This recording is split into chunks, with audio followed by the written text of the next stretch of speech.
शुरुआत। एक आलीशान कमरे के किंग साइज बेड पर एक लड़की लेटी थी जिसके हाथ और पैर बेड से बंधी हुई थी। वह लड़की छूटने की कोशिश कर रही थी। उस लड़की की आंखों से लगातार आंसू बह रहे थे। उस लड़की के कपड़े अस्त व्यस्त थे। वह लड़की देखने में बिल्कुल मासूम सी थी, सांवला रंग, झील जैसी गहरी आंखें जो इस वक्त आंसू भरे हुए थे। तभी वॉशरूम का डोर ओपन होता है और एक लड़का जिसने इस वक्त सिर्फ एक बाथरोब पहना हुआ था वह उस लड़की के और बहने लगता है। यह लड़का देखने में हद से ज्यादा हैंडसम था। शार्प फीचर्स, गोरा रंग, भूरी आंखें। यह लड़का देखने में बिल्कुल परफेक्ट था। पर उस लड़के को देखकर वह लड़की और ज्यादा रोने लगती है। उस लड़की की आंखों में डर साफ साफ दिखने लगती है। लड़की रोते हुए खुद को छुड़ाने की कोशिश कर उस लड़के को देख बोली, आदित्य प्लीज मुझे छोड़ दो, मेरे साथ यह मत करो, मैं बर्बाद हो जाऊंगी, मैं मर जाऊंगी। तुम चाहो तो मैं तुम्हारे आंखों से कोसों दूर चली जाऊंगी, सबके सामने तुमसे माफी भी मांगूंगी, प्लीज मेरी इज्जत मत लूटो, कम से कम मेरे प्यार के खातिर मुझे छोड़ दो। आदित्य उस लड़की के बातों को इग्नोर करके अपने बाथरोब को उतार के साइड में फेंक देता है, जिसे देख वह लड़की अपनी आंखें झट से बंद कर लेती है और डर से कांपने लगती है। और उस लड़की को डरते देख आदित्य के चेहरे पर एक डेविल स्माइल आ जाता है और वह झट से उस लड़की के ऊपर आकर उस लड़की के गर्दन पर किस करते हुए कहा, यह सब तुम्हें मुझे सबके सामने थप्पड़ मारने से पहले सोचना चाहिए था स्वीट हार्ट, अब तो तुम्हें जिंदगी भर यही सब सहना पड़ेगा। इतना कहकर आदित्य पागलों की तरह उस लड़की के नेक पर किस करने लग। कृतिका लगातार उससे छूटने की कोशिश कर रही थी और चिल्ला रही थी, प्लीज मुझे छोड़ दो आदित्य, भगवान के लिए मुझे छोड़ दो, मैं तो तुमसे प्यार करती थी ना आदित्य, तुम मेरे साथ ऐसा नहीं कर सकते, प्लीज आदित्य मेरी जिंदगी बर्बाद मत करो। आदित्य उस लड़की के कुर्ती और ब्राऊ की बार में फाड़ के एक टक उसके ब्रेस्ट को देखते हुए कहा, तुम्हें बर्बाद करना ही मेरा मकसद है और यह मैं तुमसे प्यार ही तो कर रहा हूँ। इतना कहकर आदित्य उस लड़की के ब्रेस्ट पर झपट पड़ता है और सगबाइट करने लगता है। नहीं आदित्य प्लीज ऐसा मत करो, नहीं मुझे जाने दो, नहीं आदित्य। लड़की चिल्ला ही रही थी तभी उसे कोई हिलाते हुए कहा, कृति क्या हुआ तुझे? कृति उठ, कृति। इस आवाज को सुनकर कृतिका अपनी आंखें खोलती है और गहरी गहरी सांसें लेते हुए अपने पास बैठे लड़के को देखती है। इस वक्त कृतिका पसीने से पूरी भीगी हुई थी, अभी भी उसके आंखों में डर साफ साफ दिख रही थी। वह लड़का कृतिका को पानी देता है। कृतिका भी जल्दी से पानी को पी लेती है। पानी पीने के बाद कृतिका अपनी आंखें बंद करके खुद को शांत करने लगती है।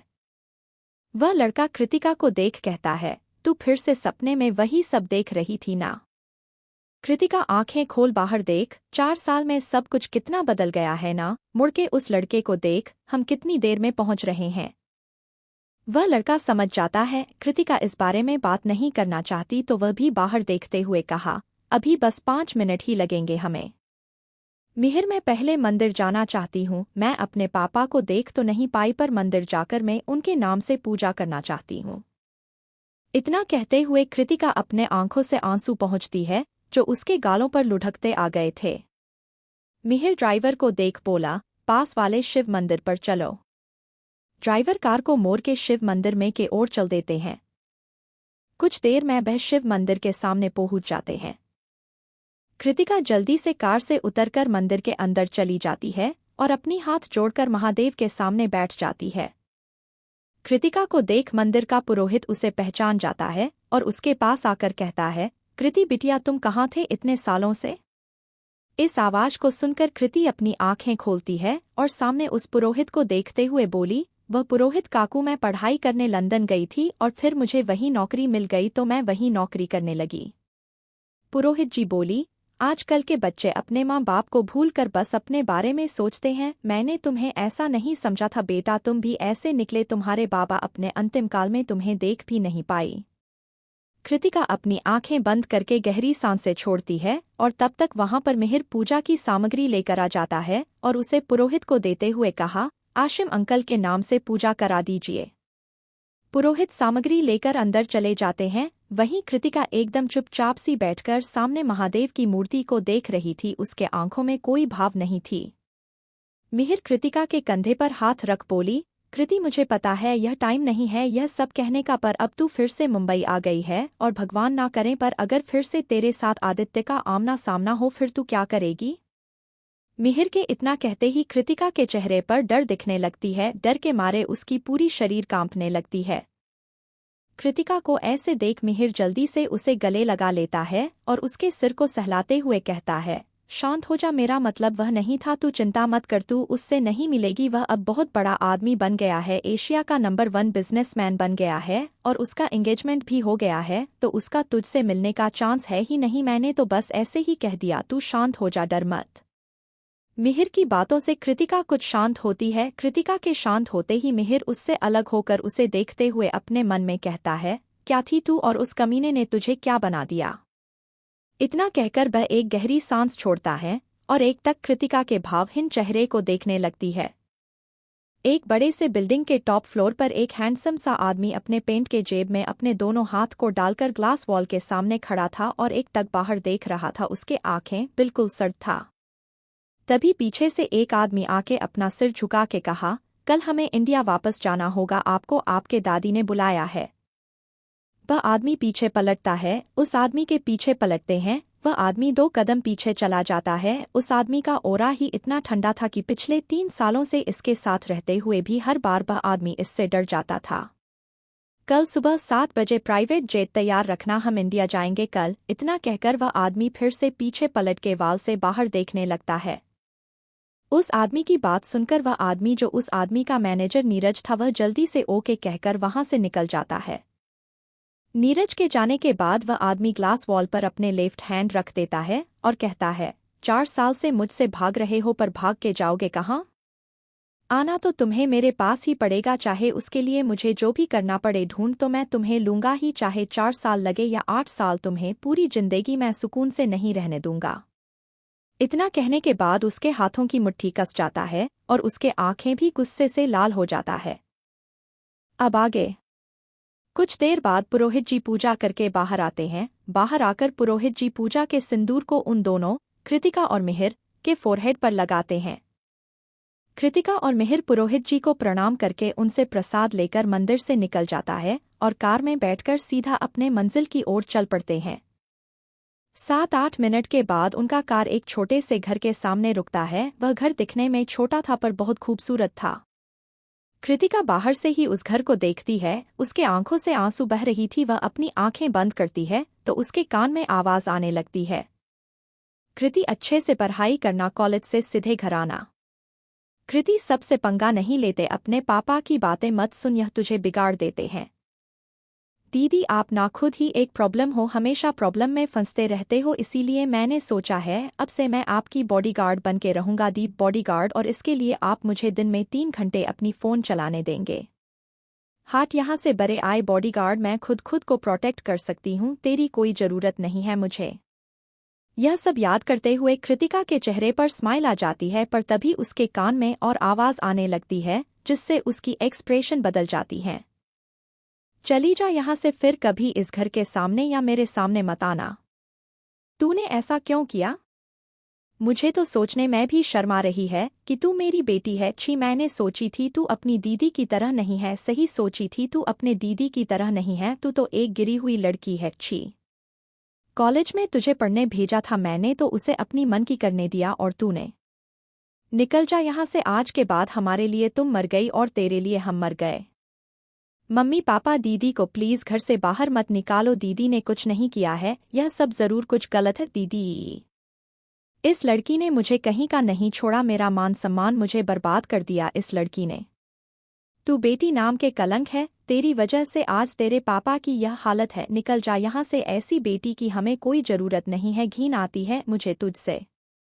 यह सब आवाज कृतिका के कान में पड़ते हैं। कृतिका अपने कान को पकड़ लेती है और चिल्लाते हुए कहती है, आप लोग मेरा विश्वास कीजिए, वह वीडियो गलत है, मैंने ऐसा कुछ नहीं किया, वह नकली है। इतना कहते हुए कृतिका अपने कान पकड़ वही रास्ते पर बैठ जाती है तो उसके पास खड़ा मिहिर उसे पकड़ हिलाते हुए कहता है, कृति तू ठीक तो है ना? कृति क्या हुआ? कृति आंखें खोल। मिहिर की आवाज सुनते ही कृतिका अपनी आंखें खोलती है और अपने चारों ओर देखती है तो वह अपने घर के बाहर सड़क पर बैठी है और उसके पास मिहिर बैठा है। मिहिर को देखते ही कृतिका मिहिर को हग करके रोते हुए कहती है, मैं घर कैसे जाऊं? मम्मी मुझसे नफरत करते हैं। मिहिर कृतिका को हग कर, रोना बंद कर और यहाँ से चल, तुझे यहाँ आने से ज्यादा दर्द हो रही है, मुझे पता है। कृतिका मिहिर से अलग होकर उसे देख, मैं यहाँ से कहाँ जाऊंगी, मैं इंडिया इसीलिए आई हूँ कि मैं अपनी मम्मी और भाई से मिल पाऊँ। वह मुझे चाहे नफरत करें, चाहे मुझे घर से बाहर निकाल दे, पर मैं उनसे मिलकर जाऊंगी। मैंने अपने पापा को तो खो दिया, तो उनके तस्वीर को लास्ट बार देखना चाहती हूँ। इतना कहकर कृतिका अपनी आंखों से आंसू पहुंचकर उठ खड़ी होती है और सीधे उस घर के मेन डोर के पास जाकर डोर बेल बजाने लगती है। डोर बेल बजाते ही कुछ ही देर में डोर ओपन होता है। कृतिका अपने सामने एक 20 साल के लड़के को देखती है। उस लड़के को देखते ही कृतिका पहचान जाती है। उस लड़के को देखते हुए कृतिका के आंखों में आंसू आ जाते हैं और उस लड़के के भी आंखें नम हो जाता है। वह दोनों झट से एक दूसरे को गले लगा लेते हैं। वह लड़का रोते हुए कहा, दीदी आप 4 साल से कहाँ थी? आपको पता है 1 हफ्ते पहले पापा की डेथ हो गई। कृतिका उस लड़के से अलग होकर उसके सिर को सहलाते हुए, पता है दीप, इसलिए मैं आई हूँ। मैं पापा को तो नहीं देख पाई, पर उनके फोटो मुझे देखना है एक बार पापा, बस। दीप कृतिका की हाथ पकड़ उसे अंदर ले आता है। तभी उनके सामने एक औरत आकर खड़ी हो जाती है, जिन्होंने वाइट साड़ी पहनी हुई थी। उनको देखकर ऐसा लग रही थी जैसे वह बहुत रोई हो। उनकी आंखों के नीचे डार्क सर्कल्स बन गए थे।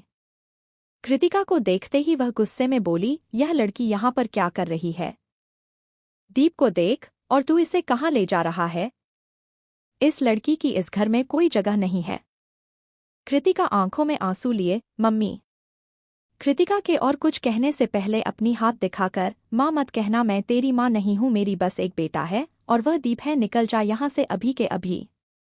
दीप अपनी माँ को समझाते हुए, मम्मी दीदी बस पापा को देखने आई।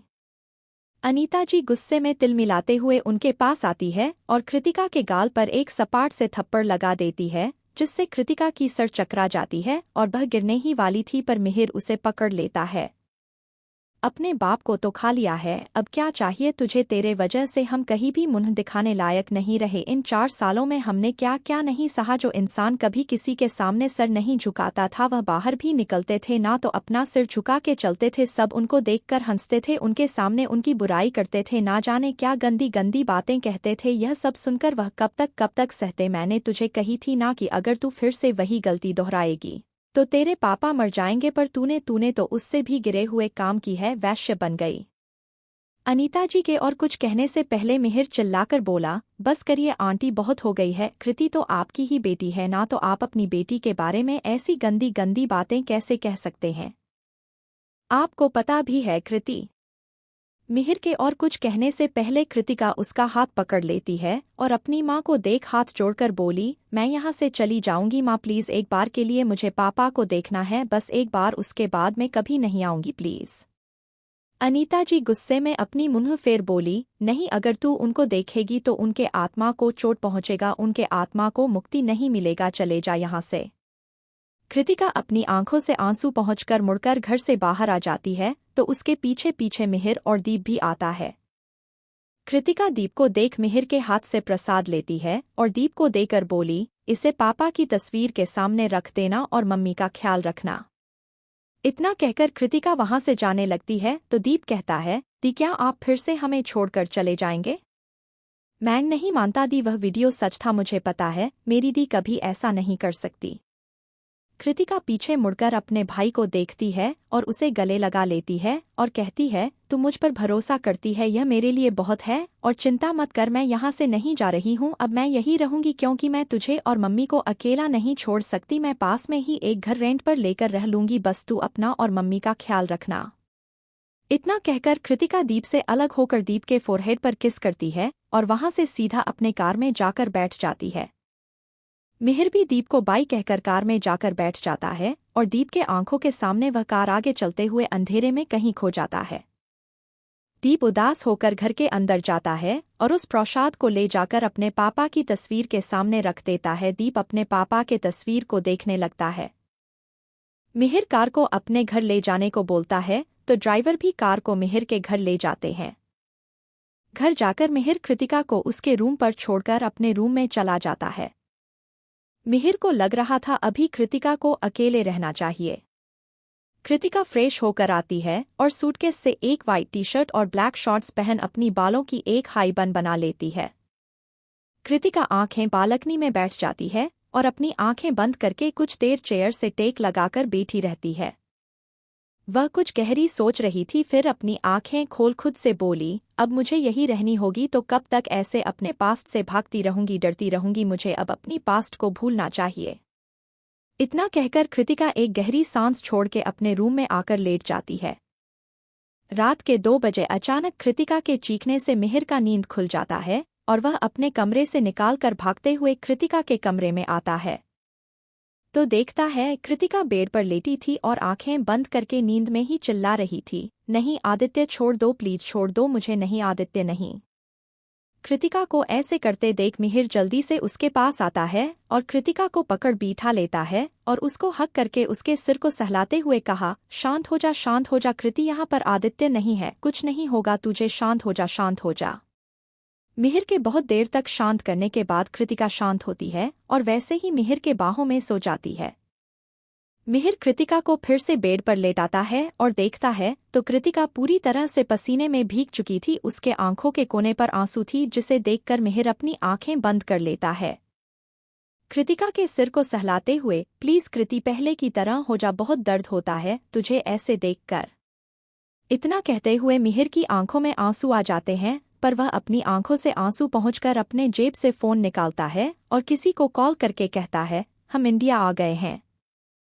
उसके बाद सुनकर उधर से कुछ कहता है, जिसे सुन मिहिर कॉल कट कर देता है और एक बार पीछे पलट के कृतिका को देख रूम से बाहर चला जाता है। सुबह का वक्त। एक बड़े से विला के अंदर एक आलीशान कमरे में एक 70 साल की बूढ़ी औरत बैठी थी और उनके पास ही एक 24-25 साल की खूबसूरत लड़की बैठी थी। वह दोनों एक दूसरे से बात कर रहे थे, तभी वहां पर एक सर्वेंट आते हुए कहा, छोटे साहब आ रहे हैं। इतना कहकर वह सर्वेंट वहां से चला जाता है और वह दोनों भी ठीक होकर बैठ जाते हैं और एक टक डोर की तरफ देखने लगते हैं। डोर से वही आदमी चलते हुए आता है और उनके सामने सोफे पर बैठ जाता है तो बूढ़ी औरत उसको देखते हुए बोली, आदित्य 6 महीने हो गए हैं तुम्हारे और सोनिया की एंगेजमेंट हुआ है, पर अब तक इन 6 महीनों में ना तो तुमने सोनिया को कहीं भी डिनर पर ले गई, ना तो उसके साथ टाइम स्पेंड किया और ना ही फोन पर उससे बातें किया, और अगर वह तुम्हें फोन करती भी है तो तुम उस फोन को काट देते हो, क्यों? ऐसा तुम क्यों कर रहे हो? आदित्य का चेहरा कठोर हो जाता है और वह कठोरता से कहता है, आपको अच्छे से पता है दादी जी मैं ऐसा क्यों कर रहा हूँ। बूढ़ी औरत, तुम्हें सोनिया के साथ अच्छे से बिहेव करना चाहिए, वह तुम्हारी उडवी वाइफ है। आदित्य, उडवी वाइफ है, अभी तक वाइफ बनी नहीं, और अगर आपने मुझे यह सब फालतू बातें कहने के लिए बुलाया है तो मैं चलता हूँ, मेरे पास फालतू बातों के लिए टाइम नहीं है। इतना कहकर आदित्य उठकर वहां से चला जाता है। सोनिया, जो आदित्य के आने के बाद से उसे ही एक टक देख रही थी, उसकी बातें सुनकर वह उदास हो जाती है। बूढ़ी औरत, जो आदित्य की दादी मीनाक्षी जी थी, वह सोनिया के सिर को सलाते हुए बोली, उदास मत हो सोनिया बेटा, मैं जल्दी ही तुम दोनों की शादी की डेट फिक्स कर दूंगी, उसके बाद जब तुम दोनों की शादी हो जाएगी तब सब ठीक हो जाएगा। दादी की बात सुनकर सोनिया शर्मा जाती है तो दादी मुस्कुरा देते हैं। वही आदित्य विला से निकल अपने मैनेजर नीरज को देखते कहा, जल्दी ऑफिस चलो। फिर कार के पिछले सीट पर बैठ जाता है और नीरज भी ड्राइविंग सीट पर बैठकर ऑफिस की ओर चल देता है। कृतिका फ्रेश होकर बाहर आती है तो देखती है उसके सामने काजल, राशि, रौनक और मिहिर खड़े हैं और चारों उसे देखते हुए मुस्कुरा रहे हैं। उन चारों को एक साथ देख कृतिका के चेहरे पर एक छोटी सी स्माइल आ जाती है। कृतिका के चेहरे पर छोटी सी स्माइल देखकर राशि मुंह बनाकर कहती है, हम तुझसे यहाँ पर मिलने आए और तू यह फीकी स्माइल हमें पास कर रही है। स्माइल कर रही है, यही काम थोड़ी है। इतना कहकर मिहिर कृतिका के पास आ जाता है। काजल उछलते हुए, आज हम पूरा मुंबई घूमेंगे और इसीलिए हम तुझे तैयार करने आए हैं। कृतिका वहां से जाते हुए, मेरी मन नहीं है कहीं जाने का। सभी किनका की बात सुनकर उसे फोर्स करते हैं और उनके फोर्स करने पर कृतिका मान जाती है और फिर सभी तैयार होकर घूमने के लिए निकल जाता है। पूरे दिन वह लोग मुंबई के बहुत जगह घूमते हैं और लास्ट में राशि बोली, एक दिन में मुंबई घूमना इस इम्पॉसिबल, पर अब हम सनसेट पॉइंट पर जाएंगे सनसेट देखने। सनसेट पॉइंट की नाम सुनते ही कृतिका घबराने लगती है और सभी कृतिका को घबराते देख लेते हैं। जिसे देख रौनक बोला, ठीक है कृति, हम सनसेट पॉइंट नहीं जाएंगे, हम अभी कहीं और कृतिका खुद को संभाल के, हम सनसेट पॉइंट ही जाएंगे चलो। इतना कहकर कृतिका आगे चलते हुए कार में बैठ जाती है और कृतिका को ऐसे देख बाकी चारों के चेहरे पर स्माइल आ जाती है और वह भी कार में बैठ के सनसेट पॉइंट की ओर जाने लगता है। सनसेट पॉइंट में जाते ही सभी कार से उतरते हैं और कृतिका उस जगह को देखकर रुक जाती है। उसके कान में एक लड़की और एक लड़के की आवाज़ सुनाई देती है। तुम्हें यह जगह सनसेट देखना बहुत पसंद है ना? हम शादी के बाद ऐसी जगह पर हमारे घर बसाएंगे और वही रहेंगे। तुमसे शादी कौन करूगी? मैं तुमसे शादी नहीं करने वाली। क्या कहा तुमने? फिर से कहो। शादी नहीं करने वाले उठा कर ले आऊंगा घर से तुम्हें। तुम तो बही कर सकते हो गुंडे कहीं के। मैं गुंडा? और नहीं तो क्या? गुंडा आदित्य गुंडा, हा हा हा हा हा हा। यह आवाज़ अपने कान में पड़ते ही कृतिका खिलखिला कर हंसने लगती है। वही चारों जो सनसेट पॉइंट की ओर आगे बढ़ रही थी कृतिका की हंसी सुन रुक जाते हैं और पीछे पलट कृतिका को देखने लगते हैं। कृतिका को ऐसे हंसते देख उन चारों को अपनी आंखों पर भरोसा नहीं हो रही थी। पर 4 साल बाद कृतिका को ऐसे हंसते देख उनके चेहरे पर भी स्माइल आ गई थी। तभी कृतिका को ऐसा फील होती है जैसे उसे कुछ आंखें देख रहे हो, जिसे महसूस कर वह सामने देखती है तो उसके सामने उसके फ्रेंड्स थे जो उसे देखते हुए मुस्कुरा रहे थे। उनको देख कृतिका एक गहरी सांस छोड़ती है और उदास हो जाती है, फिर आगे की ओर जाने लगती है। आगे जाते जाते कृतिका अपने चेहरे को स्कार्फ से ढक लेती है। इस वक्त सिर्फ उसकी गहरी झील जैसी आंखें ही दिख रही थी। कृतिका को ऐसा करते देख सभी उदास हो जाते हैं, पर फिर अपने मूड को ठीक करके कृतिका के पीछे पीछे जाने लगते हैं। वही कुछ दूरी पर आदित्य भी खड़ा था जो खाली आंखों से सामने सूरज को देख रहा था। वह सूरज को देखते हुए खुद से कहा, तुम्हें यह जगह पसंद है ना? मैंने सोचा था मैं इस जगह को तबाह कर दूंगा पर मैं नहीं कर पाया। क्यों किया तुमने ऐसा? अगर तुमने वह नहीं किया होता तो आज हम एक साथ होते। मैं तुमसे इतना नफरत नहीं करता गुस्से में, पर अब तुम्हें अपनी गलती का कीमत चुकाना पड़ेगा। पूरी जिंदगी मेरे नफरत को झेलना पड़ेगा। तुम्हें मेरे पास वापस आना पड़ेगा कृति। इतना कहते हुए आदित्य के आंखों में एक अलग ही जुनून दिखने लगता है। वही कृतिका भी सामने सूरज को देखते हुए कहती है, तुमने मेरे साथ ऐसा क्यों किया आदित्य? बस अपने ईगो के लिए तुमने मेरी दिल, मेरी बॉडी, सब कुछ ले लिया। मेरी जिंदगी बर्बाद कर दिया। अब मुझे तुमसे सिर्फ नफरत है। I hate you Aditya. मैं अपनी जिंदगी में फिर कभी तुम्हारा सामना नहीं करना चाहती। इतना कहते हुए कृतिका की आंखें नम हो जाती है। सनसेट पॉइंट पर बहुत सारे लोग थे और सनसेट देखने के बाद धीरे धीरे सभी जाने लगते हैं। तो राशि सबको देख बोली, सनसेट तो हो गई, अब हम यहाँ रहकर क्या करेंगे? चलो सब घर चलते हैं। फिर एक सरप्राइज है जो मैं सबको दूंगी, मतलब मिहिर तुझे और कृति को। इतना कहते हुए काजल आगे बढ़ जाती है और काजल के पीछे पीछे राशि और रौनक भी जाने लगती है।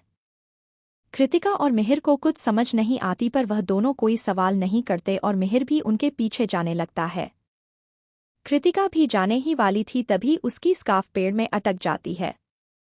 कृतिका अपने स्कार्फ को छुड़ाने लगती है और कुछ देर में ही वह स्कार्फ को छुड़ाकर वहां से जाने लगती है। तभी अचानक कृतिका किसी से टकरा जाती है और टकराते ही कृतिका जल्दी से सॉरी कहती है और जैसे ही जाने को होती है उसकी स्कार्फ नीचे गिर जाती है, जिसे उठाने के लिए कृतिका नीचे झुकती है। तभी उसे अपने ऊपर किसी की घूरती हुई नज़रों की तपिश महसूस होती है, जिसे महसूस कर कृतिका अपने चेहरे को ऊपर करके वह जिससे टकराई थी उसे देखती है। उस आदमी को देखते ही कृतिका की आंखें डर से बड़ी बड़ी हो जाती है और वह कांपने लगती है। फिर अपने स्टाफ को वहीं छोड़ उल्टे पर वहां से भाग जाती है और जल्दी से कार में बैठकर कहती है, जल्दी चलो, जल्दी से चलो, जल्दी करो, कार स्टार्ट करो जल्दी। रौनक कार स्टार्ट करके वहां से निकल जाता है और कहता है, हम कब कार स्टार्ट कर देते, तेरे लिए ही वेट कर रहे थे और तू आकर ऐसे जल्दी देने लगी जैसे तू कब से यहाँ पर हमारी वेट करके बैठी है। यह बातें रौनक ने कृतिका के चेहरे को देखे बिना ही कहा था, पर जब राशि और काजल कृतिका को देखती है तो वह दोनों भी घबरा जाते हैं। उनको कुछ समझ नहीं आती कृतिका को अचानक क्या हुआ। काजल पूछता है, कृतिका क्या हुआ? तुझे अचानक से पसीना क्यों आ रही है और तू इतनी डरी हुई क्यों है? राशि, कुछ देर पहले तो सब कुछ ठीक था पर अभी क्या हुआ? मिहिर पीछे मुड़ के रुमाल देते हुए, कृति की नोज ब्लीडिंग हो रही है, पर कृति इतना ज्यादा किससे डर गई। उनकी बात सुनकर कृतिका और घबराने लगती है, जिसे देख सभी चुप हो जाते हैं। काजल और राशि मिलकर कृतिका को शांत करने लगती है, पर इस बार कृतिका बिल्कुल भी शांत नहीं हो रही थी। वह बस जल्दी जल्दी घर में जाने के लिए कह रही थी। घर पहुंचते ही कृतिका जल्दी से कार से उतर के अंदर चली जाती है। सब भी उसके पीछे पीछे जाते हैं। कृतिका अंदर आते ही कहीं भी नहीं देखती और सीधा अपने कमरे में जाकर अंदर से डोर को लॉक कर लेती है और सूटकेस निकाल बैग पैक करने लगती है और बार बार एक ही बात कहती है, उसने मुझे देख लिया, अब वह मुझे नहीं छोड़ेगा, मुझे जाना होगा, नहीं तो मैं फिर से कैद हो जाऊंगी, मैं चली जाऊंगी, फिर कभी यहाँ नहीं आऊंगी, कभी नहीं आऊंगी। यह सब कहते हुए कृतिका अपने बैग पैक कर रही थी। वही बाहर मिहिर, राशि, काजल और रौनक दौड़ते हुए अंदर आता है तो उनको हॉल में ही दीप मिल जाता है, जो ऊपर की ओर देख रहा था। उन चारों के अंदर आते हैं। दीप उनको देख बोला, क्या हुआ दी को? दी ऐसे अपने रूम में चली गई। मैं यहाँ बैठा था, मुझे देखा तक नहीं। राशि, पता नहीं भाई क्या हुआ उसे। सब कुछ ठीक ही थी, अचानक ही घबराने लगी, पता नहीं कुछ समझ नहीं आ रही है। हमें जाकर देखना चाहिए, कुछ गड़बड़ ना हो जाए। इतना कहते हुए मिहिर ऊपर की ओर जाने लगता है और उसके पीछे पीछे बाकी सब भी जाने लगता है। सब कृतिका के रूम के पास जाके डोर को पीटते हुए मिहिर कहा, कृति क्या हुआ है? ओपन द डोर, तू क्या कर रही है? क्या हुआ है तुझे अचानक? कृति, हाँ कृति दरवाज़ा खोल, हम बैठकर बात करते हैं, तो हमें बता क्या हुआ, रौनक भी कहता है। पर अंदर से उनको कोई आवाज़ नहीं आता, जिससे सब परेशान हो रहे थे। अंदर मिहिर और रौनक की बातें सुनकर कृतिका अपने सूटकेस की चेन को खींचते हुए बोली, मैं किसी की बात नहीं सुनूंगी, अब मैं लंदन चली जाऊंगी, मैं अभी लंदन चली जाऊंगी। राशि परेशान होकर, एक काम करो, डोर को तोड़ दो, अंदर ना जाने कृतिका क्या कर रही होगी। मुझे टेंशन हो रही है। मैं ट्राई करूं, इतना कहकर दीप उनको देखता है। हाँ हाँ तुम ट्राई करो, हो सकती है तुम्हारे आवाज़ सुनकर कृति डोर ओपन कर दे। काजल इतना कहते हुए दीप को डोर के सामने धकेल देती है। दीप डोर पर हल्के से नॉक करके कहता है, कृति दी आप ठीक तो है ना? आप परेशान क्यों है दे? दीप की बात सुनकर कृतिका, जो अपने सूटकेस को लेकर डोर की तरफ ही आ रही थी, वह अचानक रुक जाती है और एकदम से शांत हो जाती है। तभी उसके कान में फिर से दीप की आवाज़ पड़ती है, दी प्लीज डोर ओपन कीजिए, क्या हुआ है हमें बताइए।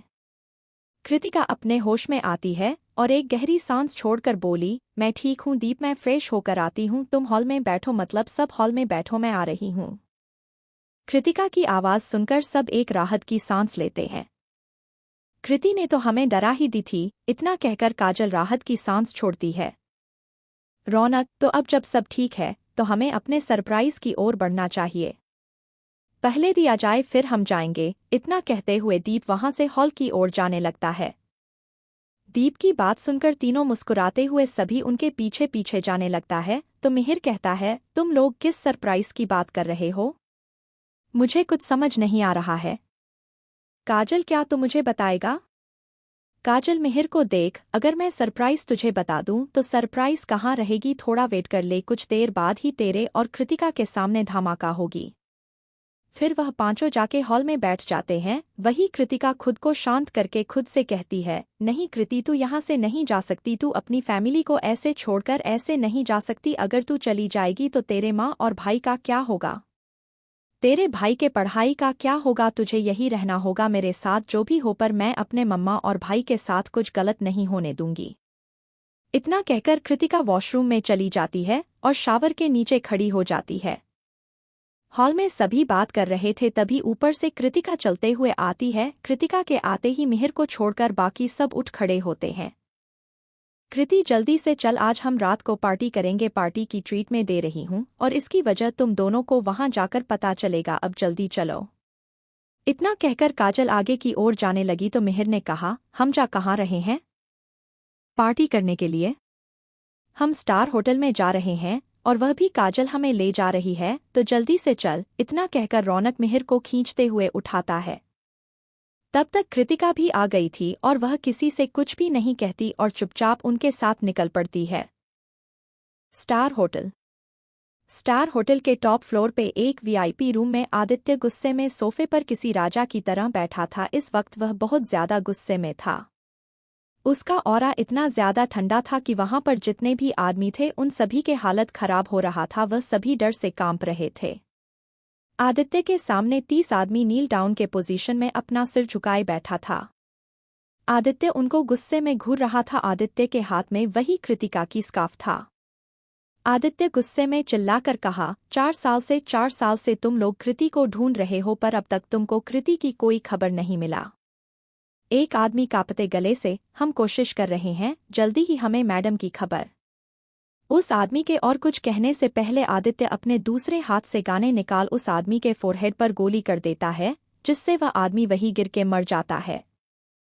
उस आदमी को ऐसे गिरते देख बाकी सबकी हालत और ज्यादा खराब हो रहा था। आदित्य उन सबको घूरते हुए, कृतिका इंडिया में ही है और तुम लोग पूरे वर्ल्ड में उसे ढूंढ चुके हो पर कहीं तुम लोगों को नहीं मिला। वह अब तुम लोगों को क्या पनिशमेंट मिलना चाहिए? आदित्य की बात सुनकर किसी की हिम्मत ही नहीं हो रहा था कि वह कुछ कहे। तभी आदित्य फिर से कहा, अगर तुम लोग बुरी मौत मरना नहीं चाहते तो खुद को गोली मार दो, नहीं तो मैं तुम लोगों को इतनी बुरी मौत दूंगा तुम्हारे रूह तक कांप उठेगा। आदित्य की बात सुनकर सभी एक दूसरे को देखते हैं। उनको पता था अगर वह खुद को नहीं मारेगा तो आदित्य उनको इतना टॉर्चर करके मारेगा जो मौत से भी बदतर होगा, जिससे वह सब रोते हुए एक दूसरे को ही गोली मार देता है। कुछ देर में ही वहां पर बहुत सारे गोलियों की आवाज आता है। सारे आदमी वहां पर मरे पड़ा था, उनके खून से पूरा फ्लोर रंग चुका था। आदित्य सोफे से उठता है और कृतिका के स्कार्फ को अपने चेहरे पर फेर उसके खुशबू लेते हुए बोला, 4 साल बाद मुझे यह खुशबू मिल रहा है। इतना कहकर आदित्य अपने जेब से अपना फोन निकालता है और किसी को कॉल करता है। एक रिंग में ही कॉल रिसीव हो जाता है। आदित्य, वह इंडिया में ही है, पता करो कहाँ है। अब तक वह कहाँ थी, क्या कर रही है, उसके बारे में हर एक डिटेल्स मुझे चाहिए और मेरे रूम को साफ करो, बहुत कचरा जम गया है। इतना कहकर आदित्य कृतिका के स्कार्फ को देखता है, जिसे देखते हुए आदित्य की आंखों में एक अलग ही जुनून दिखता है और वह कहता है, अब तुम्हें मेरे पास वापस आना ही होगा, तुम्हारी मर्जी से या मेरा जबरदस्ती। इतना कहते ही आदित्य के चेहरे पर एक डेविल स्माइल आ जाता है और वह कृतिका के स्कार्फ को अपने बेड पर रखकर वॉशरूम में चला जाता है। उसी होटल के ग्राउंड फ्लोर पर एक प्राइवेट रूम में काजल अपने फ्रेंड्स को ले आई थी। सभी बैठकर बातें कर रहे थे। सभी की नज़र बार बार कृतिका पर जा रही थी क्योंकि वह बहुत ही ज्यादा उदास लग रही थी और डरी हुई भी। सबको लग रहा था इंडिया आई है और उसे अपने पास्ट याद आ रही है, इसीलिए शायद वह ऐसे डर रही है, जिससे सबको बुरा लग रहा था। काजल सबका मूड ठीक करते खड़ी होते हुए, तो लेडीज एंड जेंटलमैन मेरी बात ध्यान से सुनिए, मैं अभी जो आप सब से कहने जा रही हूँ उसे सुनकर कोई शॉक मत हो जाना। मिहिर मुंह बनाकर, तू पहले बता तो। काजल सबको देख तो, मैंने अपनी लाइफ पार्टनर को ढूंढ लिया है। काजल के इतना कहते ही रौनक, राशि और दीप चिल्लाता है, उनको पहले से ही पता था। वही कृतिका काजल की बात सुनकर खुश तो थी पर वह अपने पास में बैठे मिहिर को देखती है, जो शौक में चला गया था, उसके आंखें नाम भी हो गया था। कृतिका मिहिर के कंधे पर हाथ रखता है तो मिहिर कृतिका को देखता है और खुद को नॉर्मल करके मुस्कुरा देता है। वह पहुंच रहा है, मतलब वह हमें ज्वाइन करने वाला है, तो आज सब मेरे बॉयफ्रेंड को देखोगे। एक्चुअली हम बहुत टाइम से रिलेशन में थे पर मैंने किसी को नहीं बताया और इन तीनों को पता है क्योंकि एक बार इन्होंने मुझे बात करते हुए पकड़ लिया था बट अभी तक इन्होंने उसे नहीं देखा। इतना कहते हुए काजल डोर की तरफ जाती है। काजल डोर ओपन करती है तो एक लड़का अंदर आता है और अंदर आते ही वह काजल को हक कर लेता है। इस सीन को देख सभी के चेहरे पर स्माइल था, सिर्फ मिहिर और कृतिका को छोड़। मिहिर अपने नजरें फेर लेता है और उठ के वहां से खिड़की के पास चला जाता है। वह लड़का अंदर आता है और सबको देखता है, वह काफी हैंडसम था, सभी उसे देख मुस्कुराता है। काजल, तो यह है मेरी बॉयफ्रेंड ऋतिक मल्होत्रा। इतना कहकर काजल सबके साथ इंटरव्यूज कराता है। कृतिका भी मिहिर को समझा के सबके बीच ले आती है और सभी वहां पर हंसी मजाक करने लगते हैं। हंसी मजाक करते हुए ऋतिक अपने जेब से एक पाउडर निकलता है और उसे काजल के ड्रिंक में मिला देता है, जिसे कोई भी नहीं देख पाता। ऋतिक उस ड्रिंक को काजल को पीने को कहता है और काजल भी मुस्कुराते हुए ले लेती है, पर तभी ऋतिक के फोन में किसी का कॉल आता है तो ऋतिक फोन लेकर साइड में चला जाता है। तभी अचानक कृतिका को खांसी आने लगती है, जिसे देख काजल जो उसके पास ही था अपने ड्रिंक को उसे दे देती है और कृतिका भी एक ही सांस में पूरी पी जाती है। कुछ देर बाद ऋतिक बात करके आता है और काजल के हाथ में खाली गिलास देख उसके चेहरे पर एक डेविल स्माइल आ जाता है। वाओ बेबी, मैं गया और तुमने पूरा गिलास खाली कर दिया। इतना कहते हुए ऋतिक काजल के कमर को पकड़ अपने और उसे खींचता है। काजल ऋतिक से थोड़ी दूर होकर, ऋतिक बिहेव योरसेल्फ, और यह मैंने नहीं कृति ने पिया है। वह उसे अचानक खांसी आने लगी थी तो व्हाट? काजल की बात सुनकर अचानक ही ऋतिक चिल्लाया। ऋतिक चिल्लाने से किसी को कुछ समझ नहीं आती और सभी उसे देखने लगते हैं तो ऋतिक खुद को नॉर्मल कर वह अचानक मुझे एक अर्जेंट काम आ गया तो मैं चलता हूँ, बाद में मिलेंगे, बाय। इतना कहकर वह गुस्से में वहां से चला जाता है। वही दीप उठते हुए कहा, अब मुझे घर जाना चाहिए, मम्मी इंतजार कर रही है। हाँ चल, मैं भी एक काम से जा रहा हूँ तो मैं तुझे छोड़ दूंगा। इतना कहकर मिहिर भी उठ जाता है। फिर वह दोनों किसी की बात सुने बिना ही रूम से निकल जाते हैं, जिसे देख रौनक ने कहा, इसे कौन सा काम आ गया, ऐसे चला क्यों गया? और मैं देख रहा था काफी देर से यह बहुत चुपचाप था। राशि, शायद सच में कोई काम आ गया होगा और वह बहुत इंपॉर्टेंट होगा, इसलिए वह टेंशन में होगा। तू ना हर बात पर डिटेक्टिव मत बन। काजल उदास होकर, यार ऋतिक तो चला गया, मैं वॉशरूम से आती हूँ। कृतिका की बात सुनकर सभी ओके कहते हैं। तो कृतिका रूम से निकलते वॉशरूम ढूंढने लगती है और एक स्टाफ से पूछती है, वॉशरूम किधर है? मैम आप सीधा जाके राइट मोड़ लीजिए, वहां पर है वॉशरूम। थैंक यू भैया। इतना कहकर कृतिका जाने लगती है। कृतिका को बहुत अजीब लग रही थी, उसे अंदर से बेचैनी महसूस हो रही थी जो टाइम के साथ बढ़ती ही जा रही थी और उसे धुंधली भी दिख रही थी। कृतिका राइट साइड ना जाकर सीधे जाकर लिफ्ट के अंदर चली जाती है और पूरी लिस्ट को देखते हुए खुद से कहती है, वॉशरूम है तो वॉशरूम जैसे लग क्यों नहीं रही? इतना कहते हुए कृतिका चारों और अपने हाथों से कुछ टटोलने लगती है, तभी उसके हाथ टॉप फ्लोर के बटन पर लग जाती है और लिफ्ट ऊपर चल देती है, जिससे कृतिका घबरा जाती है और दीवार से सट के अपनी सिर झटक चारों ओर देखती है और एक गहरी सांस छोड़कर कहती है, मैं तो लिफ्ट में आ गई। इतना सोचकर कृतिका ग्राउंड फ्लोर की बटन प्रेस करने लगती है पर कोई काम नहीं हो रही थी, जिससे कृतिका परेशान हो जाती है। आदित्य फोन पर किसी से बात कर रहा था और वह काफी शांत लग रहा था। मुझे उस एक्सीडेंट का सच्चाई जानना है, उसे उठा लो और जब तक सच ना बोले जो करना है वह सब करो, बस वह मरना नहीं चाहिए, सच निकलवाओ उसके मुंह से और ध्यान रहे 3 साल बाद हाथ लगा है, छुटना नहीं चाहिए।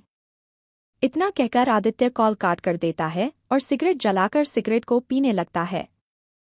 सिगरेट को खत्म कर आदित्य रूम में वापस आता है और बेड पर पड़े कृतिका के स्कार्फ को देखता है, उसे अपने हाथ में उठाकर फिर से उसके खुशबू लेने लगता है।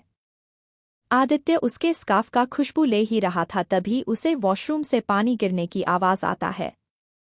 किसके इतनी हिम्मत कि वह मेरे रूम में आकर मेरा वॉशरूम यूज करे? इतना कहते हुए आदित्य गुस्से में वॉशरूम के अंदर चला जाता है।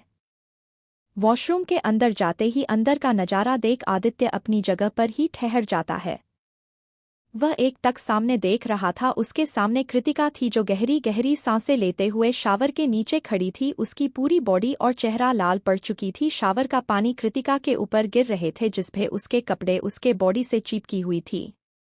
आदित्य जो कृतिका को ऐसे यहाँ देखकर हैरान थी, अचानक है उसका एक्सप्रेशन बदल जाता है। वह गुस्से में कृतिका के पास जाकर उसके बालों को पकड़ के उसके चेहरे को अपने चेहरे के करीब करके कहा, तुमने यह कैसे कपड़े पहने हैं? 4 साल में इतनी वॉल्डनेस आ गई, तुम्हारी हिम्मत कैसे हुई अपनी बॉडी को शो करने की?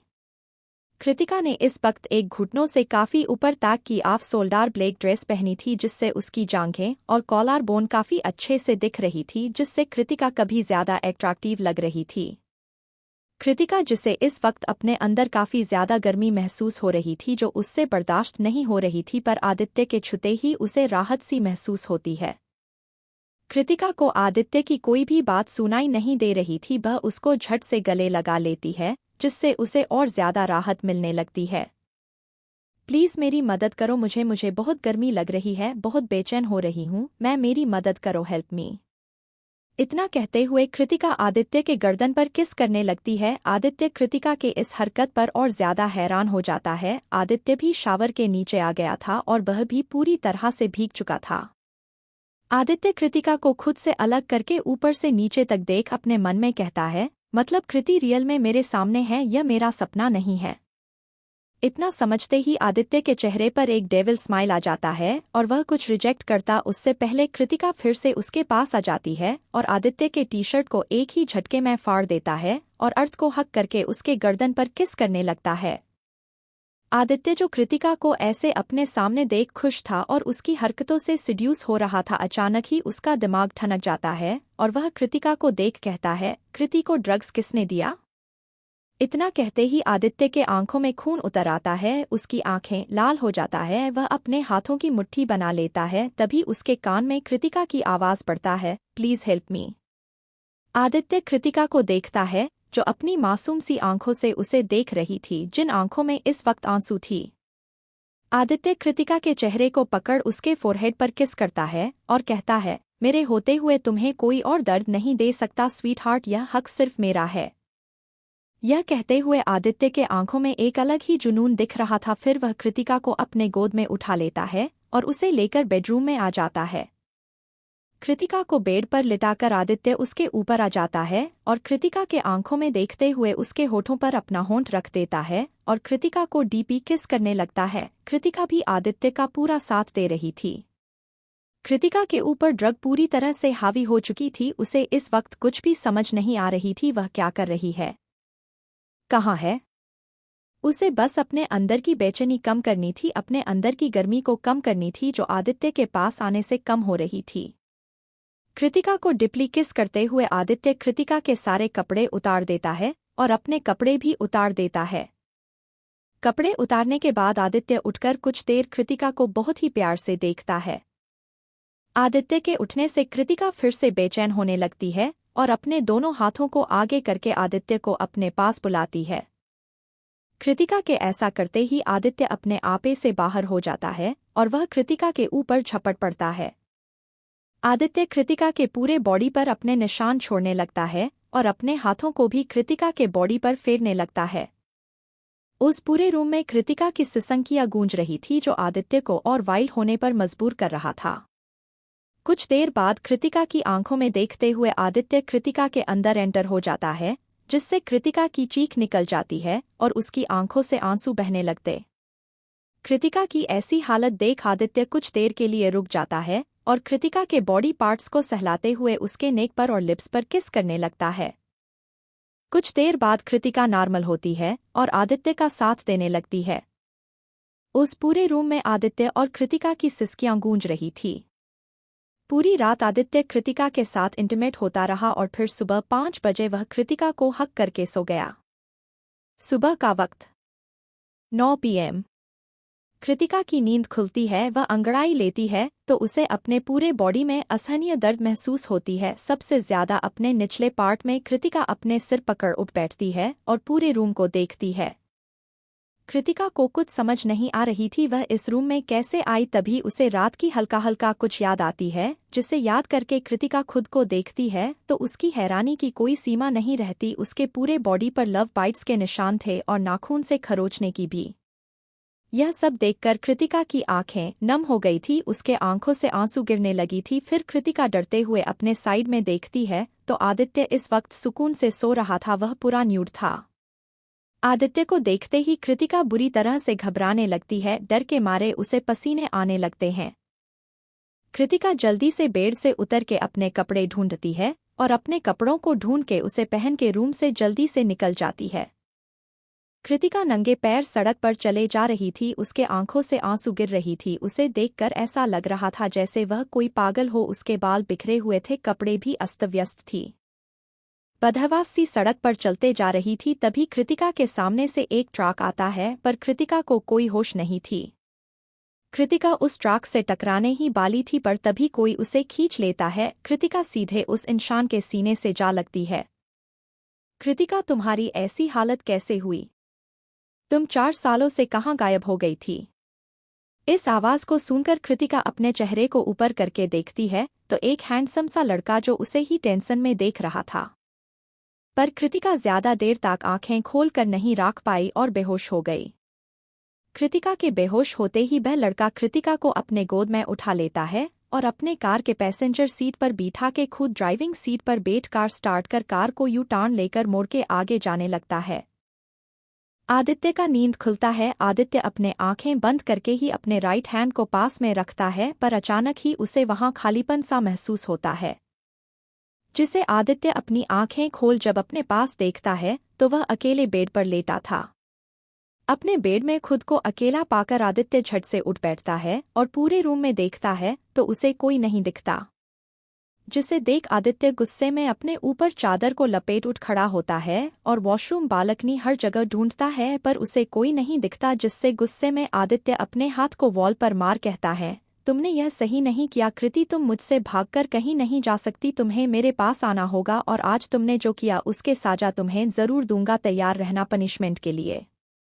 इतना कहते हुए आदित्य के चेहरे पर स्माइल आ जाता है और फिर वह अपने फोन को लेकर किसी को कॉल करता है। एक रिंग में ही उधर से कॉल रिसीव कर लिया जाता है। कॉल रिसीव होते ही आदित्य कहता है, कल रात कृति स्टार होटल में क्या कर रही थी, पता करो और उसे किसने ड्रग्स दिया।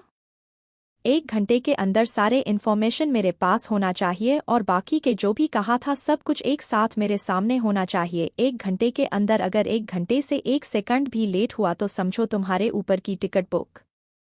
इतना कहते ही आदित्य कॉल कट कर देता है और फोन को बेड पर फेंक के वॉशरूम में चला जाता है। वही उधर आदित्य का असिस्टेंट अपने फोन को देख रहा था, उसके चेहरे पर डर साफ साफ झलक रहा था। यह बॉस भी ना मैं क्या कोई मशीन हूं जो 1 घंटे में सब कुछ मतलब समझता ही नहीं है, वह तो बस ऑर्डर देकर बैठ जाते हैं, काम तो हमें करना पड़ता है ना। सिर ना में हिलाते हुए, नहीं नहीं मुझे काम पर लग जाना चाहिए, नहीं तो मेरा ऊपर की टिकट बुक।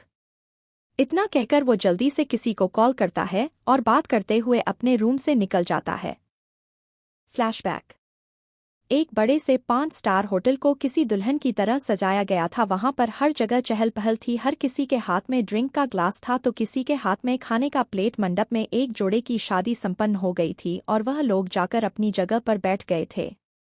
सभी लोग उनको बधाई दे रहे थे। वही एक लड़की और एक लड़का टेंशन में हर जगह किसी को ढूंढ रहा था। मिहिर, अगर हम ऐसे उसे ढूंढेंगे तो हमें नहीं मिलेगा, तू एक काम कर, तू उधर जा मैं इधर जाती हूँ। लड़की उस लड़के को देख के बोली।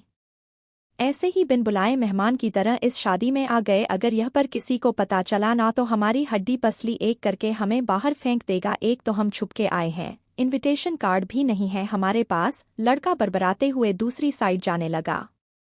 तभी उन दोनों के कान में म्यूजिक की आवाज आती है। म्यूजिक की आवाज सुनकर दोनों ही आवाज के दिशा में देखते हैं और उनकी आंखें हैरानी से बड़ी बड़ी हो जाती हैं। रात यह करम जली रात, यह शनक चढ़ी रात, बेशर्म बड़ी है, आज करेगी मेरे साथ यह कोई खुराफात, पीछे ही पड़ी है। एक लड़की जिसने एक पिंक कलर की लहंगा पहनी हुई थी वह स्टेज पर डांस कर रही थी। उसकी डांस इतनी ब्यूटीफुल थी कि हर किसी की नज़र उस लड़की पर था, पर उस लड़की को देख मिहिर और राशि अपने सिर पीट लेती है। यह लड़की ऐसे बाबरी होकर डांस क्यों कर रही है? मुझे ऐसा क्यों लग रही है कि इसमें जरूर कुछ उल्टा पुल्टा खा लिया होगा, मिहिर उस लड़की को देख बोली।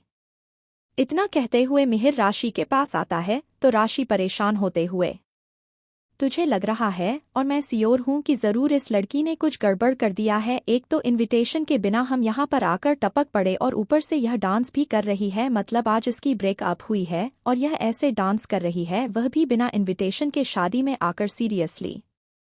फिर दोनों उस लड़की को देखते हैं जो अब स्टेज से नीचे उतर गई थी। रात यह करम जली रात, यह शनक चढ़ी रात, बेशर्म बड़ी है, आज करेगी मेरे साथ यह कोई खुराफात, पीछे ही पड़ी है।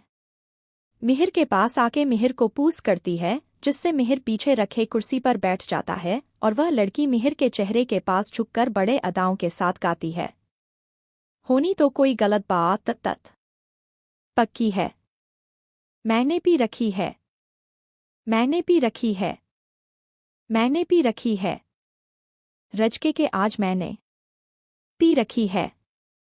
मैंने पी रखी है। मैंने पी रखी है। वह लड़की डांस कर रही थी और फिर उसके साथ कुछ लड़के और लड़कियां भी आ जाती है और डांस करने लगती है। सभी उसके डांस को काफी एंजॉय कर रहे थे। गलती है मौके की। मेरा दोष नहीं है। कितने टिकाई है। मेरी होश नहीं है। एक लड़का जो ड्रिंक कर रहा था उसके हाथ से वो ड्रिंक ले लेता है और उस ड्रिंक को नीचे गिराते हुए होना क्या अब 90 मिलीलीटर से पास से जा रहे एक वेटर से ड्रिंक का बोतल ले लेती है और बोतल को घुमाते हुए लीटरों में पी के भी संतोष नहीं है। राशि के पास जाके रहे राशि को हाथ पकड़ घुमाते हुए सखी और पिलाने को मरे जा रहे लड़के। तभी दो लड़के उस लड़की को खींचकर स्टेज पर ले जाता है। कैपेसिटी के मामले में साढ़े है करके स्टेज से उतर एक लड़के के पास जाती है जो आंखें फाड़े उसे ही देख रहा था। उस लड़के के हाथ में ड्रिंक और चेहरे पर मास्क था जिस वजह से वह लड़की उस लड़के का चेहरा नहीं देख पा रही थी। पीके भी जो टीका रहा। साथ ले जाऊंगी गिरेबान पकड़ के। उस लड़के को देखते हुए उसके कॉलर पकड़ उसे स्टेज में ले जाती है। वही उस लड़की की हरकतें देख राशि भी मिहिर के पास के चेयर पर बैठ जाती है और अपनी सिर को पकड़ उस लड़की को देखने लगता है। खड़िए इनायत कल सुबह पक्की है। मैंने पी रखी है। मैंने पी रखी है। मैंने पी रखी है। रजके के आज मैंने पी रखी है। मैंने पी रखी है। मैंने पी रखी है। उस लड़के को साइड में खड़ा करके खुद स्टेज के बीचों बीच जाकर डांस करने लगती है। तभी वह लड़का भी आ जाता है और डांस करने लगता है। जिस बार में पैरों की तेरे धूल परीना दारू वहां की भी आंकड़े को चोरीना। वैसे तो मैं खानों का मैं भी हूं फरिश्ता, तो फिर हाउ कम मेरी नजर कभी तुझसे लड़ी ना। आज यह पहली मुलाकात से छिड़ी है जो बात दिलचस्प बड़ी है। उस लड़की के पास जाकर लड़की के कमर को पकड़ अपने पास खींच। साथ यह सारी खुराफात हो जाए लगे हाथ। क्या सोच रही है? लगता है दोनों की यह रात लक्की है। मैंने भी। उस लड़की को घुमा के छोड़ता है जिससे घूमते हुए वह लड़की थोड़ी दूर जाकर खड़ी हो जाती है और वह लड़का स्टेज के बीचों बीच उस लड़की को देखते हुए मैंने पी रखी है। मैंने पी रखी है। मैंने पी रखी है। रजके के आज मैंने पी रखी है। मैंने पी रखी है। मैंने पी रखी है। फिर वह लड़की भी मुस्कुराते हुए उस लड़के के साथ आ जाती है और दोनों एक साथ गाते हुए डांस करने लगते हैं और उनके साथ हैं बाकी सारे लोग भी डांस कर रहे थे। रजके के आज मैंने पी रखी है। मैंने पी रखी है। मैंने पी रखी है। फिर सभी स्टेज में आ जाते हैं और सब एक साथ डांस करने लगते हैं। उसी भीड़ में मिहिर और राशि आकर उस लड़की को खींचते हुए वहां से ले जाती है। अचानक उस लड़की के गायब हो जाने से वह लड़का चारों और उस लड़की को ढूंढने लगता है पर उसे वह लड़की कहीं नहीं मिलता तो वह भीड़ से बाहर आता है और चारों और उस लड़की को ढूंढने लगता है। तभी उसके पास एक लड़का जिसके चेहरे पर भी मार्क्स था उसने कहा, आदि चल यहाँ से, शादी खत्म हो गया और तू क्या डांस कर रहा था उस लड़की के साथ? चल, अगर किसी ने हमें पहचान लिया ना तब तो मीडिया में फिर से बवाल मच जाएगा। उस लड़के की बात सुनकर आदित्य उस लड़के को देखता है और कहता है, मैं जिस लड़की के साथ डांस कर रहा था पार्थ, क्या तूने उस लड़की को देखा? मतलब मुझे कहीं मिल नहीं रहा वो लड़की। तुझे अभी लड़की के पड़ी है और वैसे भी उस लड़की को मैंने देखा भी नहीं, बस मैंने पीछे से देखा डांस करते हुए। मैं तो अपना काम कर रहा था, जो तूने मुझे दिया था तो मैं देखता कहाँ से, पर अब हमें यहाँ ज्यादा देर तक रहना ठीक नहीं होगा, चल। इतना कहकर पार्थ आदित्य को वहां से खींचते हुए बाहर ले जाता है और आदित्य भी उस लड़के के साथ अपने लिमिटेड एडिशन की BMW कार में बैठकर वहां से निकल जाता है। पर आदित्य के दिमाग में वही लड़की घूम रहा था। वही उस लड़की को बाहर लाकर मिहिर और राशि उस लड़की को सूंघने लगती है, जिसे देख वह लड़की अजीब मुंह बनाकर कहती है, क्या हुआ? ऐसे कुत्ते की तरह मुझे क्यों सूंघ रहा है, जैसे मैं कोई खाना हूं तुम दोनों की? हम तुझे इसलिए सूंघ रहे हैं क्योंकि हमें लग रहा है तूने जरूर शराब पिया है। मिहिर उसे देख कहता है, क्या मैं और शराब तुम दोनों को पाता है ना? मुझे शराब नहीं पसंद, मुझे जूस और वाटर पसंद है, वह लड़की हंसते हुए कहती है। तो राशि गुस्से में कहती है, कृति तू क्या कर रही थी? पागल हो गई है क्या? ऐसे वहां पर डांस क्यों कर रही थी? यह है कृतिका। सांवली रंग, झील जैसी गहरी नीली आंखें, गुलाब की पंखुड़ियों जैसी गुलाबी होंठ, कमर तक आते बाल, पतली कमर। वह लड़की दिखने में उतना ज्यादा एक्सट्रैक्टिव ना होते हुए भी उसकी आंखें ऐसी थी जिसे देख कोई भी उसके पीछे पागल हो जाए। जो आंखें उसे भी में भी अलग दिखाती थी। क्या कर रही थी? बस थोड़ा डांस ही तो कर रही थी, और वैसे भी ऐसे बिन बुलाए मेहमान की तरह जाकर डांस करने में मजा ही अलग है। इतना कहकर वह लड़की मुस्कुराने लगती है। यार तुझे कोई सदमा बदमा तो नहीं लग गई ना अपने ब्रेकअप से? मतलब उस राज के तुझे चीट करने से जो तू ऐसे बिहेव कर रही है? मिहिर ने कंफ्यूज होकर पूछा। पागल बागल है क्या? वह राज मुझे वैसे ही पसंद नहीं था, बस मुझे गुस्सा आ रही है कि उसने मुझे चीट किया, और जो भी हुआ है मैं उसके साथ रिलेशन में भी नहीं आती। अगर मुझे यह राशि कमीनी कहीं कि मुझे कंफ्यूज ना करती तो बट जो हुआ अच्छे के लिए हुआ, और अब मैं अपने पढ़ाई पर ध्यान दे पाऊंगी। और इस ब्रेकअप के खुशी में ही मैंने यह डांस किया, तो बता कैसा लगी मेरी यह डांस? इतना कहते हुए कृतिका उन दोनों को मुस्कुरा कर देखने लगी तो राशि झल्लाते हुए बोली, तेरी डांस बहुत ही घटिया थी, और तू क्या उस लड़के से चिपक चिपक कर डांस कर रही थी? हमेशा ऐसे में तो तू किसी लड़के को खुद को टच भी नहीं करने देती, और डांस करते टाइम ना जाने तुझे क्या हो जाती है कि तुझे किसी चीज का कोई होश नहीं रहती। मतलब उसका फेस भी नहीं देख पा रही थी और तू उसके साथ डांस कर रही थी। ओ, मैंने तो ध्यान ही नहीं दिया। वैसे कौन था वह लड़का? जो भी हो, जो हो गया सो हो गया, अब घर चलते हैं। वैसे भी काफी रात हो गई है और कल मुझे कॉलेज भी तो जाना है। कृतिका की बात सुनकर मिहिर और राशि अपनी सिरहा में हिलाती है तो कृतिका उन दोनों को देख फिर से मुस्कुरा देती है। फिर तीनों वहां से कार के पास जाते हैं और कार में बैठकर वहां से निकल जाते हैं। कृतिका के घर के पास में मिहिर कार को रोकता है तो कृतिका रोनू सा चेहरा बनाकर राशि को देख कहती है, राशि चलना मेरे साथ प्लीज, कुछ ज्यादा ही लेट हो गई ना तो मम्मा डटेगी। चलना, तू रहेगी तो कुछ नहीं कहेगी।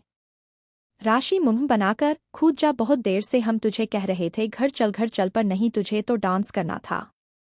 मिहिर तू तो चल, तू तो मेरा प्यारा सा फ्रेंड है ना, बेस्ट फ्रेंड, चलना। इतना कहते हुए कृतिका क्यूट सा फेस बनाती है। देख मेरी अम्मा, कार से उतर और तेरी घर सामने है, वहां चली जा, क्योंकि कल हमें भी कॉलेज जाना है और तेरी और हमारी कॉलेज सेम नहीं है और हमारी कॉलेज काफी दूर भी है, तू समझ रही है? अब चली जा, वैसे भी आंटी तुझे खा नहीं जाएंगे और घर से निकाल भी नहीं देंगे। मिहिर की बातें सुनकर कृतिका अपने चेहरे को रोनी सी बनाकर कार से उतर जाती है और उन दोनों को एक बार उम्मीद से देखती है तो राशि कहती है, तू अपनी हरकतों से बाज आ जा, नहीं तो किसी दिन तुझे सच में घर से निकाल देंगे आंटी, और तब देखना अंकल भी उनका साथ देंगे। इतना कहते ही राशि और मिहिर दोनों हंस देते हैं और कृतिका को अंदर जाने को कहता है तो कृतिका कुछ देर उन दोनों को घूर के देखकर रोनू सा चेहरा बनाकर मेन डोर से ना जाके घर की पिछले की ओर जाने लगती है, जिसे देख वह दोनों अपना सिर हिला देते हैं और वहां से निकल जाते हैं। कृतिका पिछले गेट से अंदर इंटर हो जाती है और डोर को लॉक करके धीरे धीरे सीढ़ियों से अपने रूम की ओर जाने लगती है। टाइम हो गई घर आने का, और वह भी ऐसे चोरों की तरह। तू कभी नहीं सुधरेगी कृति, अगर तेरे पापा को तेरे यह सब कांड के बारे में पता चला कि तू कितनी रात रात तक घर आती है तो उनको कितना बुरा लगेगा और वह क्या करेंगे तुझे तो अच्छे से पता है।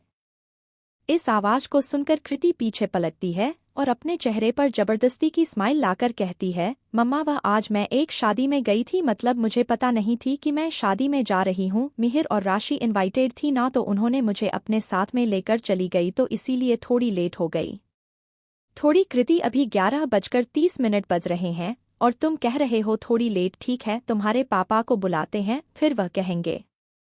इतना कहकर वह औरत वहां से जाने लगते हैं तो कृतिका जल्दी से नीचे उतर उनके पास जाकर उनको हक कर देती है और कहती है, मम्मा मम्मा प्लीज ऐसा मत करो, देखो मैं तो आपकी अच्छी बच्ची हूं ना, और अगर आप पापा को कहोगे तो वह मेरी पढ़ाई बंद कर देगी, मेरी शादी करा देगी जैसे दी के साथ किया था। आपको पता है ना मैं शादी नहीं करना चाहती, मैं अपने पैरों पर खड़ी होना चाहती हूँ, प्लीज मम्मा।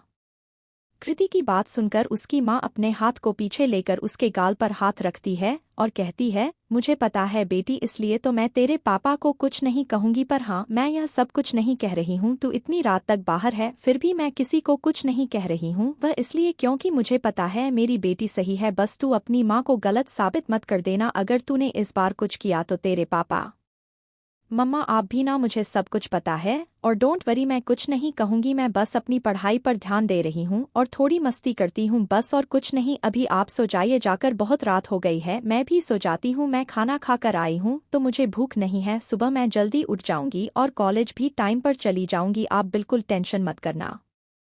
इतना कहकर कृतिका अपने मम्मी के गाल पर किस करके अपने रूम में भाग जाती है। कितनी चंचल है यह लड़की, इतना कहकर वह भी मुस्कुराते हुए वहां से अपने रूम की ओर चले जाते हैं। अपने रूम में आकर कृतिका फ्रेश होती है और एक सिंपल सी टी शर्ट और प्लाजो पहन के आराम से बैठकर लेट जाती है तो अचानक से उसे उस लड़के का याद आती है। यार, उस लड़के ने मास्क क्यों लगा कर रखा था? अभी तो कोरोना नहीं है, फिर जो भी हो उसके आंखें बहुत ही नशीली था। सिर झटक, क्या सोचती है तू कृति? आज ही तेरा बॉयफ्रेंड ने तुझे चीट किया है, तूने उसे रंगे हाथ पकड़ा, ब्रेकअप कर लिया और तुझे दुख की जगह दूसरे लड़कों की आंखें नशीली लग रही है। सेमोन यू कृति, और अब अपनी बेशर्मी को बंद करके चुपचाप सो जा क्योंकि कल तुझे जल्दी उठना है। खुद से बातें करके कृतिका अपने फोन पर अलार्म फीस कर देती है और अपनी आंखें बंद कर लेट जाती है। कुछ ही देर में कृतिका को नींद आ जाती है। अगली सुबह कृतिका ब्रेकफास्ट करके सभी को बाय करके कॉलेज के लिए निकल गई थी। कॉलेज पहुंचकर कृतिका बाहर से कॉलेज को देखती है, उसके आंखों में एक अलग ही खुशी दिखाई दे रही थी। फाइनली मैं अपनी ड्रीम कॉलेज में आ गई, इतना कहते हुए मुस्कुराकर कृतिका कॉलेज के अंदर चली जाती है। कृतिका अंदर जाकर अपने क्लास को ढूंढ रही थी, तभी उसे पीछे से आवाज आती है, कृतिका तुम यहाँ? इस आवाज को सुनकर कृतिका पीछे पलटकर देखती है तो पीछे 4 लड़कियां थीं, जिनको देखते ही कृतिका फिर से मुड़ जाती है और जल्दी से आगे चलने लगती है। पर वह लड़कियां आके कृतिका को पकड़ लेता है। वह लड़कियां कृतिका को घर के खड़ा हो जाता है और एक लड़की बोली, तुम इस कॉलेज में क्या कर रहे हो? घूमने आए हो क्या? दूसरी लड़की, घूम नहीं आएगी ना, इसकी तो औकात है नहीं कि यह इस कॉलेज में एडमिशन ले पाए। इतना कहकर वह चारों हंसने लगते हैं तो कृतिका मुस्कुरा कर बोली, तुम चारों की आईक्यू लेवल इतने लो क्यों हैं? तुम्हें क्या यह नहीं पता इस कॉलेज में पैसे की बिना टैलेंट से भी आया जा सकता है? जो टैलेंट तुम लोगों में नहीं है तो तुम लोगों ने अपने बाप के पैसों से यहाँ आए हो और मेरी टैलेंट बहुत है। इतना कहते ही कृतिका मुड़ के जाने लगती है तो उनमें से एक लड़की कृतिका की हाथ पकड़ लेती है और उसके हाथ को मोड़ते हुए बोली, 2 कौड़ी की लड़की, तू हमें इंसल्ट कर रहा है? तेरी इतनी।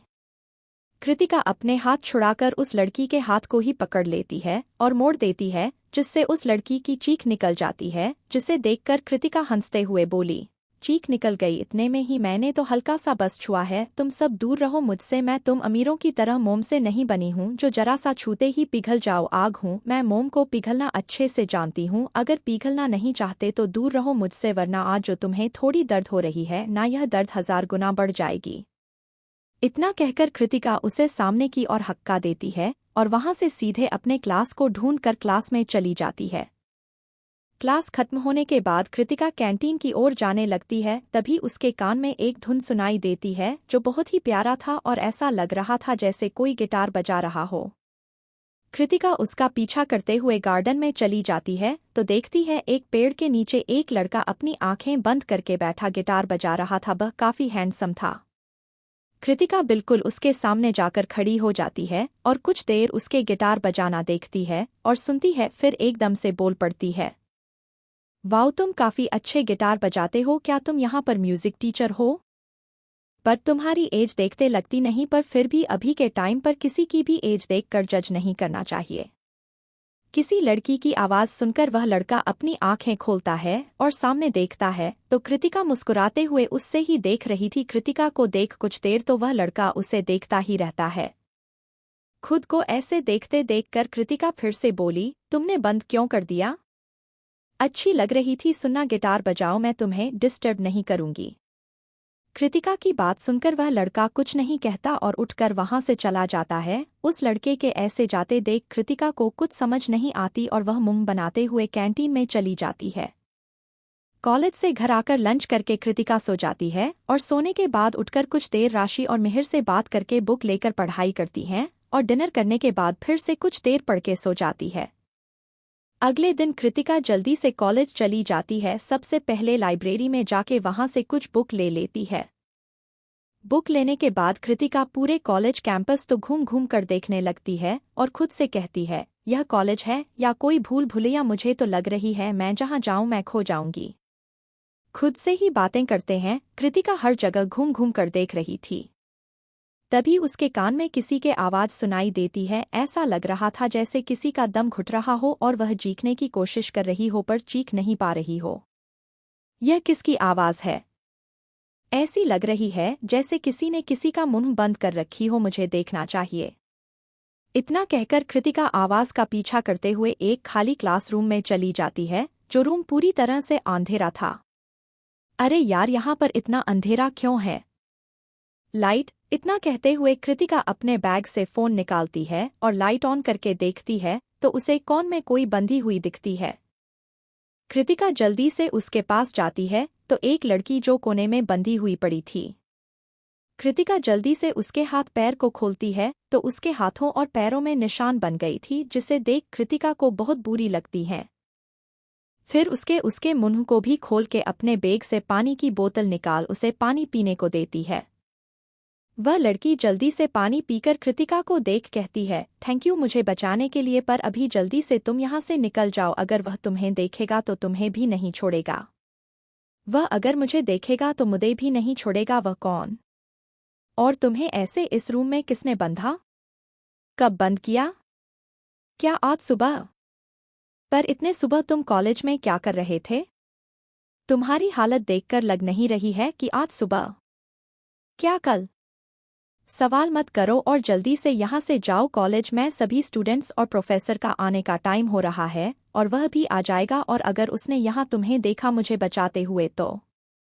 अरे तुम बताओ तो वह कौन है? जरूर वह वही होगा ना जिसने तुम्हारी यह हालत की होगी। कौन है वह? बताओ जरा, मैं भी देखती हूँ। वह लड़की डरते हुए कांपती आवाज में, वह डेविल बॉय है जो कॉलेज, मतलब यह कॉलेज उसी के डेट का है और उसे जो भी पंगा लेता है। तुमने उससे क्या पंगा ली थी? और जो भी हो, कॉलेज उसका डैड का है, तो क्या इसका मतलब जो चाहे वह करेगा? कृतिका ने उस लड़की को ध्यान से देखते हुए पूछा। मैंने कुछ नहीं की थी, कॉलेज में सभी उससे बहुत डरते हैं और मैं भी, बस कल मेरे हाथ से खाना उसके शर्ट पर गिर गई थी जो मैंने ध्यान नहीं दिया कि यह डेविल बॉय था, और मैंने कुछ बातें सुना दी, पर जब मैंने देखा वह डेविल बॉय है तो मैंने उससे माफी मांगी, पर उसने मुझे यहाँ पर कैद कर दिया। What the hell? मतलब कल कॉलेज टाइम से तुम यहाँ पर हो, इसका मतलब तुमने शायद कल से कुछ भी नहीं खाई होगी। जल्दी से पहले कैंटीन में चलो, कुछ खा लो। इतना कहकर कृतिका उस लड़की को सहारा देकर उठाने लगती है तो वह लड़की बोली, तुम समझ नहीं रहे हो, अगर मैं तुम्हारे साथ कैंटीन में जाऊंगी या फिर मैं तुम्हारे साथ रहूंगी तो डेविल बहुत आसानी से समझ जाएगा कि तुमने ही मुझे बचाया है और फिर वह तुम्हारे पीछे पड़ जाएगा।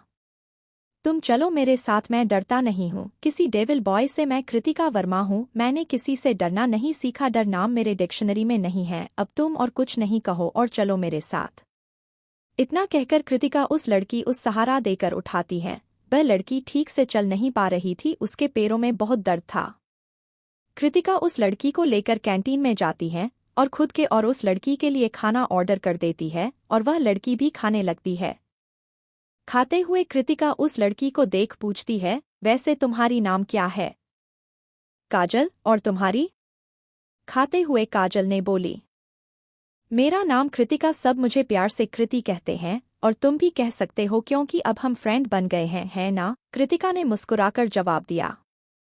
कृतिका की बात सुनकर काजल भी मुस्कुरा देती है और फिर दोनों खाना खाने लगते हैं।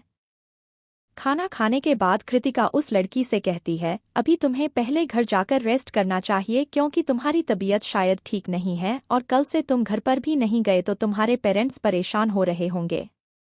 काजल अपनी सिरहा में हिलाकर, हाँ तुमने सही कहा, मुझे घर जाना चाहिए। थैंक यू सो मच कृति मुझे बचाने के लिए, कृतिका के हाथ को पकड़ कहती है। अरे कोई ना, हम फ्रेंड से और फेस में थैंक यू सॉरी नहीं चलती, चलो अब तुम घर जाओ। कृतिका के कहने पे काजल वहां से अपने घर की ओर चली जाती है और कृतिका वहीं बैठकर अपने मन में कहती है, यह डेविल बॉय इंसान भी है या नहीं, मतलब थोड़ा खाना गिरने से कोई ऐसा कैसे कर सकता है, और वह भी तब जब उस लड़की ने गलती से कर दिया और सॉरी भी कहा, घमंडी। वही उसी रूम में कुछ देर बाद एक लड़का आता है और जब वो रूम की लाइट ऑन करता है तो उसे उस रूम में सिर्फ रस्सी और एक फोल्ड मिलता है, जिसे देख वह लड़का वहीं पर रस्सी और फोल्ड को छोड़कर क्लास से निकल जाता है। ऑडिटोरियम। एक लड़का स्टेज पे बैठा गिटार बजा रहा था। उस गिटार का धुन इतना मधुर था कि कोई अगर सुने तो वह उसी में खो जाए। वह लड़की वहां पर नहीं है, आदि किसी ने उस लड़की को छुड़ा लिया है। इस आवाज को सुनते ही आदित्य गिटार बजाते बजाते रुक जाता है और अपनी आंखें खोलकर उस लड़के को देखते हुए, और यह किसने किया, किसने उस लड़की को बचाया? नहीं पता, बस मैंने जब तेरी कह मुताबिक उस रूम में गया तो मैंने देखा वहां पर सिर्फ रस्सी और फोल्ड ही पड़ा है, वह लड़की नहीं है। आदित्य अपने गिटार को वहीं रख तेजी से नीचे उतर आता है और उस लड़के को देख, कौशिक पार्थ को बुला और जल्द से जल्द पता कर वह इंसान है कौन जिसकी इतनी हिम्मत कि वह मेरे शिकार को मेरे ही जेल से आज़ाद करें।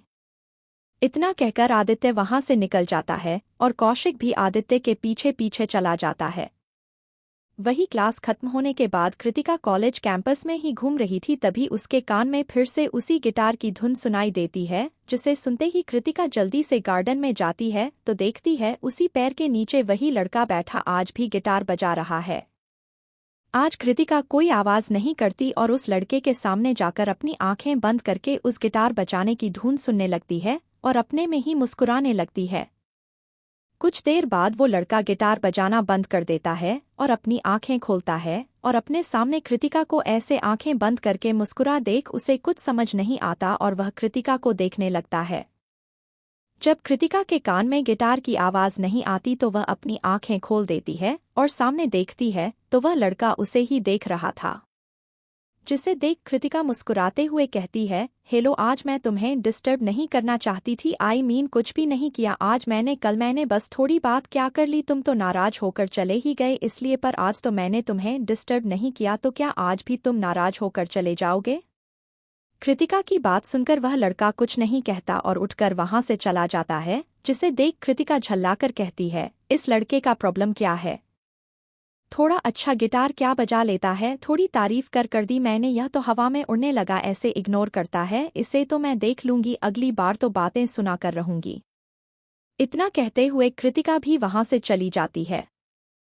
कॉलेज खत्म होने के बाद कृतिका अपने घर आ जाती है और रोज की रूटीन के मुताबिक लंच करके पढ़ाई करने बैठ जाती है। एक बड़े से विला जो गोल्डन और ब्लैक थीम में थी, जो दिखने में डरावनी और खूबसूरत दोनों लग रहा था।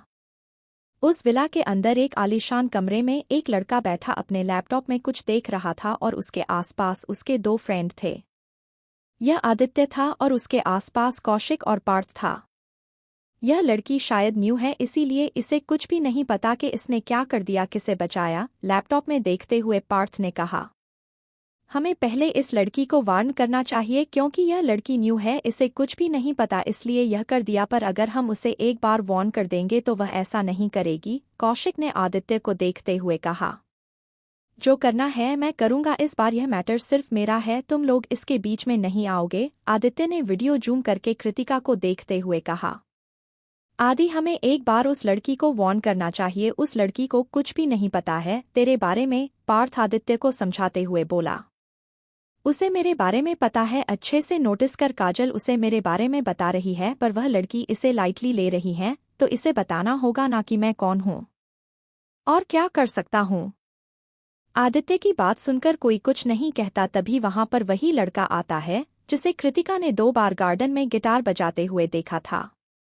इसका नाम चिराग था, जो आदित्य की सबसे क्लोज फ्रेंड था। यहाँ इससे भी ज्यादा आदित्य किसी का बात माने या ना माने, आपने मम्मी और चिराग का बात हमेशा मानता था।